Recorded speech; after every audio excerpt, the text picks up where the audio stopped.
morning and welcome to the African Heritage Diaspora Television, still the ultimate voice for Africans in the diaspora. Of course, the expression "we are glad Georgia is right on your mind" does not come out of ordinary. In the American tradition of separation of powers, the Georgia State Constitution divides the governmental structure into three independent branches: the legislative, the executives, as well as the judiciary. Well, the Georgia State Senate has been quoted and reputed as one of the most progressive Senate in the country of United States.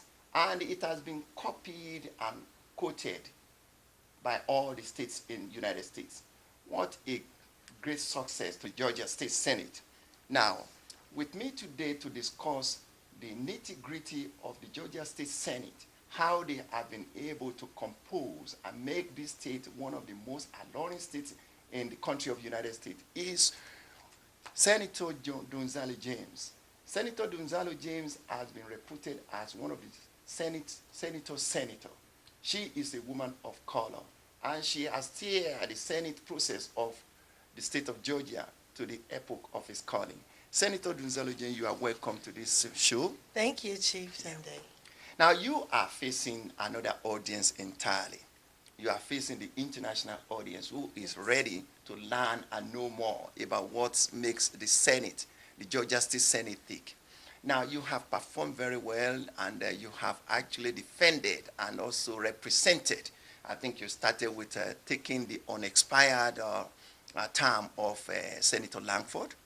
And of course, you also take the unexpired term of former Senator Kazim Reed, who is now the mayor of the city of Atlanta. That's correct. And you've done this very great, and all these folks have been very proud of you. We'll look into the record. Now, tell us exactly what makes Senator Donzella James a worthy name, a household name today in the state of Georgia. Well, I am a public servant, and I'm committed to the people and not the politics. I work very hard to make sure that we get our fair share of our tax dollars, and I listen to the people. It's something that I felt that politicians were not doing for many years. They were just using their own agenda. But I try to listen, and I try to find solutions to our problems, and I'm one of many. So I was very surprised once I got into the Senate to see that there are so many other legislators who really want the best for our community. Thank you so much. Uneasy lies the head that wear the crown.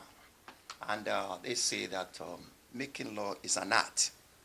Making money is an art. Making law is an art. Now, you have been embedded and also involved in the lawmaking of the state of Georgia for good, for years. Yes. Can you describe the Senate facts, the composition of the senatorial procedure in the state of Georgia that has made this state a learning state? Well, we have many House and Senate members who are very innovative. Yes. They want to find ways to solve the poverty, Right. to educate our children, Right. and to do business with other countries. Good. And that's how I met you. And I've been working very hard. I'm a pro-business person. Right. And I would like to see us just continue to work together and foster a strong relationship between African nations and the state of Georgia, and the whole United States, but definitely the 35th District of the state of Georgia, the area where I represent. And I'm in the area where the airport is, which is the world's busiest airport and the second largest in the nation. We're the home of Delta Airlines, and Delta Airlines is all over the world. We're the home of Coca-Cola, and the list goes on of all the great corporations and companies who come from the state of Georgia.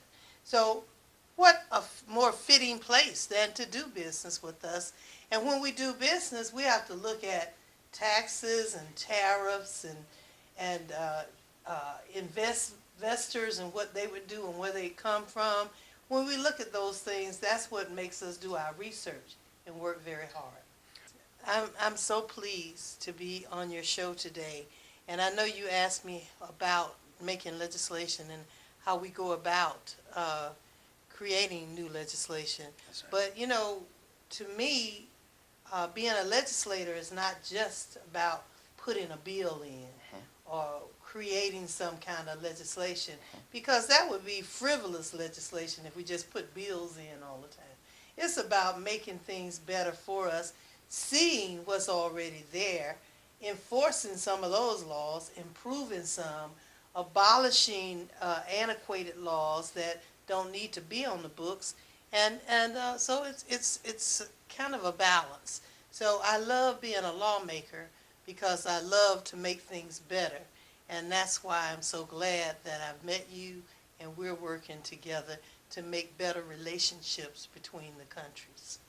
Yes, thank you so much, Senator Donzella James. What a great task. I understand from the bookmaker, they said that each of the senators represent about 100,000 individual citizens in each of their senatorial district. And you are a Georgian native. Yes, You I are am. born and raised here in Georgia. And your senatorial district is College Park and Yes. the Fulton County. Now, if you look at the successes of this senatorial district and your contribution from the way when you took over from Senator Arthur Langford and also Senator Kazim Reed, how will you describe your contribution and how will you be able to see the future of some of the things you want to happen in this senatorial district? Well, when winning the unexpired term of Senator Arthur Langford, I knew that I couldn't fill those big shoes. Yes. And I didn't even try. I just wanted to come and look at what the people needed in our community. So I was able to pass numerous legislation, actually more than 234 bills, and resolutions and proclamations, etc. Yes. But they were things that other states picked up. And so it was nothing, and I was very proud because it was a child endangerment bill. It was children driving laws to make the roads safer. It was pro-business things like everyone would be able to do business with the state of Georgia because we started putting the contract system online. And they could do, so we wouldn't have to just get someone who would come down and make friends with people in different departments, but all businesses of Georgia would be able to compete for these different contracts that we offer. And that was putting people back to work and keeping people working very hard, especially those who reside in the state of Georgia.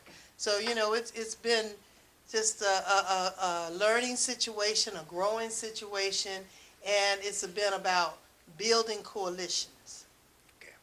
Where they say absolute power corrupt absolutely. And making law is one of the most sensitive issues. And taking the decision That's true. and also making sure that the decision you take impact in the life of people. Now, God gave wisdom, and God make use of people that are ready to serve. Yes. Looking into the traditional core of your history, you become the voice for the voiceless. And you are now steering the cause of woman rights, which is human rights. Looking at the historical legacy of excellent women, Ali Bhutto of Pakistan, Margaret Thatcher, and also some other women, the icon, the Coretta Scott King of late memory. Oh, yes, beautiful. Now, these are mentors that have really steered the womanhood in the world. What do you see your position right now? Wow, I see myself as one who humbly stands on the shoulders of those women you mentioned and of Shirley Chisholm. I had an opportunity to work with Mrs. Chisholm for 11 years and be a secretary to the organization where she served as president. And I continued to get elected and to sit there and just feel the wisdom. I was just drawing it in all the time. And, you know, she was the first African-American to be a U.S. Congresswoman from New York, from the state of New York. Yeah. She was the first African-American that ran for President of the United States and seriously ran all over this country and actually got votes. She was one who authored a book in the late 60s entitled Unbought and Unbossed. Mm-hmm. And that is what I used as my motto. I know that we had a great state representative many years ago, Jose Williams, whose legacy is still with us because he was always helping the homeless and the poor. But he picked that as his slogan, unbought and unbossed. And I say I'm just totally committed to the people and not the politics, and totally committed to God because I'm a woman of faith. Inspiration provides aspiration, and it is only when you believe you become. I want to say vision is greater than ambition. Wow. These are actually some of the traditional sayings of the wise and also the elders that prepare people to perform to the epoch of their calling. Now, Senator Donzella James, this state is steering towards to be one of the best states ever in the 50 states in the United States. And the entire global community is looking inwardly and outwardly. You are prepared to steer the course of changing the situation in the state of Georgia. The Africans says that they pick the epicenter and the gateway of the economic propensity of the African nation and the world to United States country, and they picked the state of Georgia. You've been seen physically steering and also making the activity and driving this cause to make that the lawmakers really respect this endorsement. Tell us more what you have been able to associate yourself with, what you have learned, and what you plan to do in order to make this state one of the best states in the United States. We talked about great women whose shoulders I've been standing on, but there have been great men who are from right here in Atlanta. It was a great preacher, teacher, and drum major for justice, and a Nobel Peace Prize winner, and that was Reverend Dr. Martin Luther King Jr., who was born and raised right here in Atlanta, Georgia. And as a little girl, I actually knew him. And he was so kind. Most people don't know him as being one who cared about the children. Right. He would stop and he would talk to us. And, you know, and just warn us about the ills of the world. And he and my mother went to school together. That's right. So we lived in the same neighborhood. Yes. And then, of course, we had Andrew Young, who was our first U.S. ambassador from the state of Georgia. Okay. And he also still resides right here in Atlanta, Georgia. And then, of course, the list goes on with so many others who are actually from here. Coretta Scott King, who's in heaven right now, kept her husband's memory alive, but she didn't just stop there. She influenced us too. She talked to young women, and she encouraged us to do the right thing. So when you know these people and they've been in your background when you were small, you have to grow up to make them proud of you. You have to grow up to make sure that you're doing the right thing. And it's very easy. You know, I've been concerned always. I always wanted to be the hope of the hopeless, you know, and find a way to make things better. As a little kid, asking my grandmother, can we feed the kids down the street? They have 7 children and the mom and daddy not working. And she was my mentor because she would cook an extra pot of greens and whatever and send it down the street so they could eat. And then she didn't just stop there. She said, we got to get them a job. You can't just give them a fish. You got to teach them how to fish so that they can eat forever. And so she started working with the family. And so I'm a little girl, and she was really my great-grandmother. I call her my grandmother, but Lou Ellen Slappy, she was a businesswoman in Atlanta, Georgia. And she, as they used to say, a little piece of leather, but well put together. Oh, Lord. And so I grew up with the best, and so as a result, I've worked very hard as a state legislator, as a mother, as a neighbor to the community, as a community activist, just to see if I could make a positive difference. I've worked for people like Jesse Jackson, you know, when he ran for the President of the United States, and we won the state of Georgia. And you believe it, in the late 80s? And, you know, so those kind of things and those kind of accomplishments made me not want to go lower, but continue to move higher. And then it's just a natural thing to bring the motherland and the state of Georgia, that's Right. an international city, together. Okay. No, so I'm really proud to be one of the little components, one of the little pieces in the puzzle. Right. And so I'm going to do everything that I can to continue to see Atlanta be an international city, to be the gateway of really the world, but I say of the African nation, to come here. Because there's so many great resources in the motherland. I mean, precious resources that you can't find in other countries. And why is it that we're in Georgia cannot be working there? And then we have kaolin and red clay and things that they need in Africa. Okay. So let's work together. Okay. Let's go now to the specifics.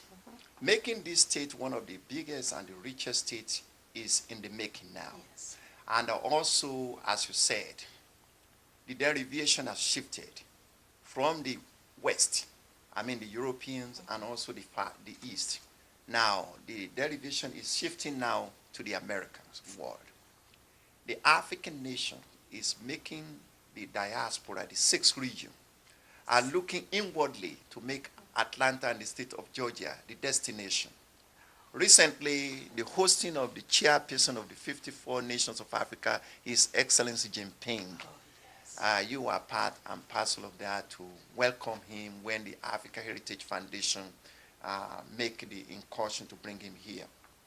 And one of the things is to launch the Africa Matters. Africa is the future. How strongly do you believe in this particular theme that is now ravaging the world today? Africa Matters, Africa is the future, and Africa open for business. What is your defense? Absolutely. Africa is open for business, Right. and Georgia is open for business. And we need to do business together, as I've continued to say, not only for the economic impact, Right. but to bring the countries together for educational reasons, for Right. example.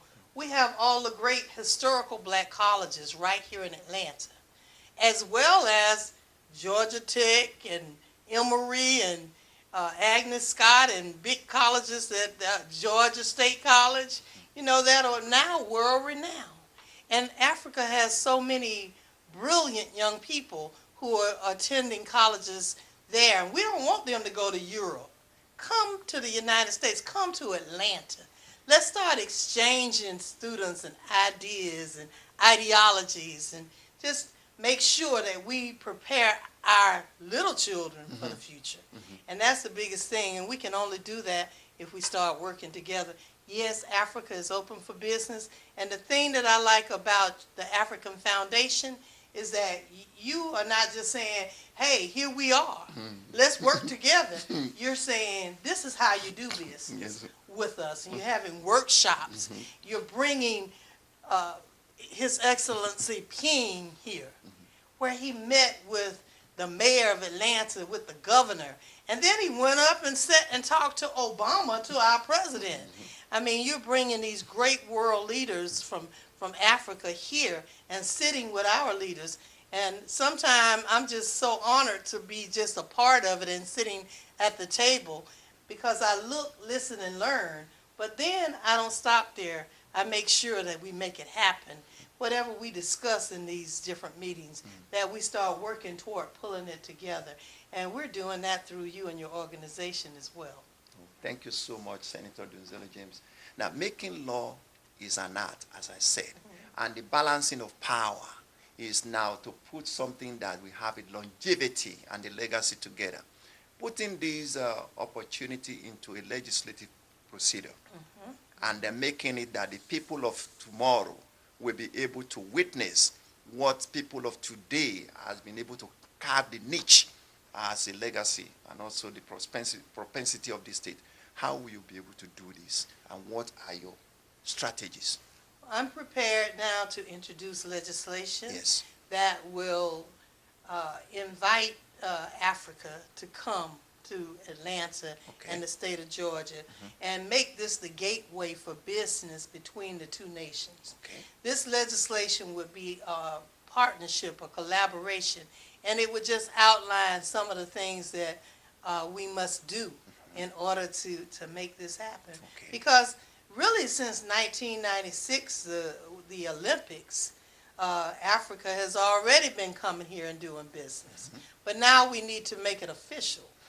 We need to, there are some cities, some of our major cities in Georgia who are sister cities with many of the nations in Africa. Right.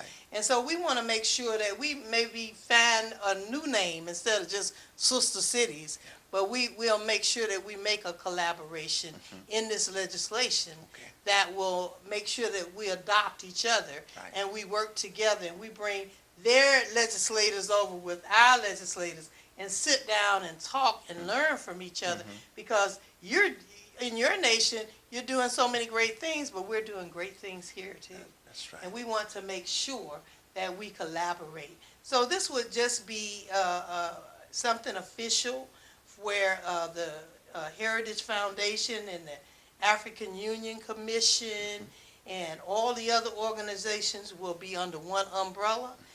We'll request to move the Consulate General Office to Atlanta. And we don't just have, right now, I think we just have the Nigerian Consul General, and that's really wonderful. I've visited the motherland and gone to Nigeria. Yes, okay. And so that's and I had to go there for my visa each time that I go. So I understand, but we need other consulate general here in Atlanta from all the other different nations in Africa.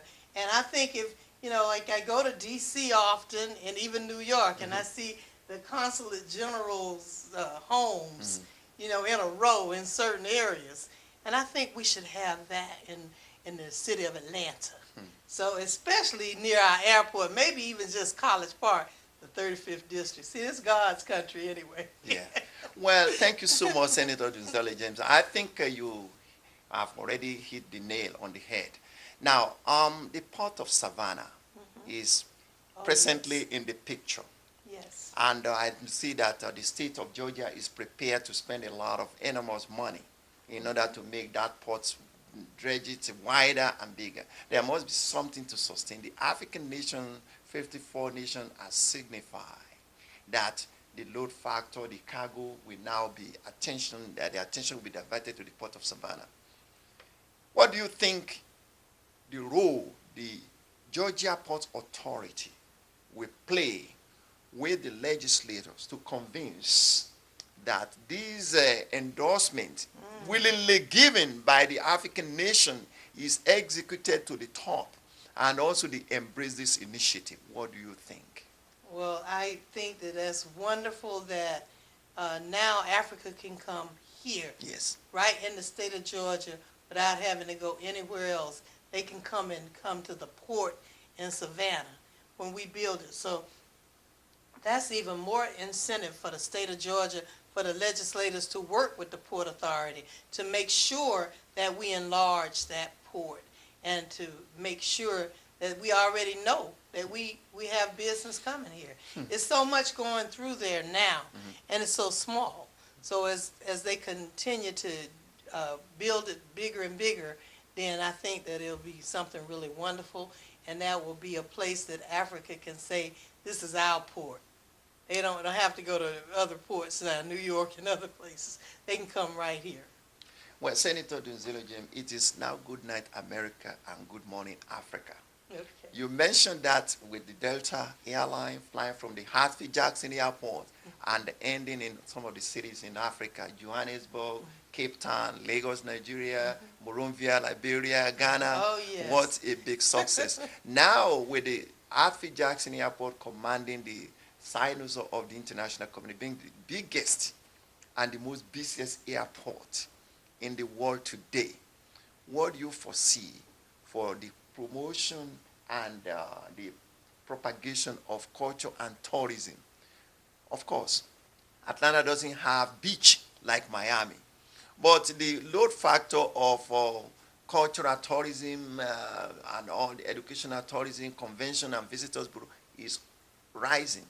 How do you see this one in the next decade? We might not have a beach like Miami, but Yes. we have a Savannah beach. Yes. Pretty nice too. Okay. And we are doing things to improve our little short beach area and make it even better. But I think what we can do is just continue to just look at the whole and instead of the city of Atlanta as being the international city, would be the international state. And I'm already working with so many other countries to try to make sure that they all come here and they do business here and put people to work here, but also that we send companies there and we do business in their countries. So we can do that through our port system, through our international airport, the Hartsfield-Jackson International Airport. The world's busiest airport is in the 35th Senate District that I represent. And I'm always so proud and honored when we continue to bring not only Delta but other airlines who decide that they're going to go straight from Atlanta Airport straight to your country, somewhere, one of the nations in Africa. So that is, I mean, they say you build the roads and they will come, you build the airways and people will go back and forth. Well, that's really happening. So we invite all of Africa to come here to Atlanta, Georgia, to the state of Georgia, to the gateway between Africa and the United States, which is right here in Atlanta, Georgia. Okay. People like Senator Donzella James, who are really, really key, and also giving the food, the fats, and also making sure that all the checks and balances are done every day to steer the future of the state, is a blessing to have you in the Senate. Thank you so And much. also it's a blessing to have you in the community, certainly the community you believe most. And we believe that participation in the making the state a great state does not lie only with the top, the governor, or it's also with the generality and the individual. And we thank you for the job you are doing. Thank you. Viewers, this is another great and golden interview. You have seen interview, you have seen utterances, you have seen decision-making bodies making the appealing. This is a great interview that we want you to see as an incentive, as a priority to expedite and exercise most of the things that are said here. We together can build a great state, and we are in the course of making that. I want to congratulate you for the good job you are doing. Thank you so And I want to much. congratulate you for the good health God and wisdom God has given to you. Praise The best is yet to come. Amen. And we look at you as one of the leaders, the women of color and the women in command that will make a change in the community. Thank you so much for coming to this program. And viewers, not until when you come into a program like this, you see learning is not confined to the classroom alone. You can learn from programs like this, and we continue to ask you to watch and keep on watching the African Heritage Diaspora Television. It's a new day in the state of Georgia. Let's say together this bold statement, Senator Donzella James. Africa matters, and Africa is the future. Is the future. And this one is Africa Africa is open for business. and Africa is the future. Come on, Africa. Come on over to the state of Georgia. We are ready to do business with you now. On this note, I close this transmission, and I want you to continue to believe strongly the state of Georgia is now the epicenter and the gateway of the economic potentials of African nation to the country of the United States. Thank you for watching, and good night.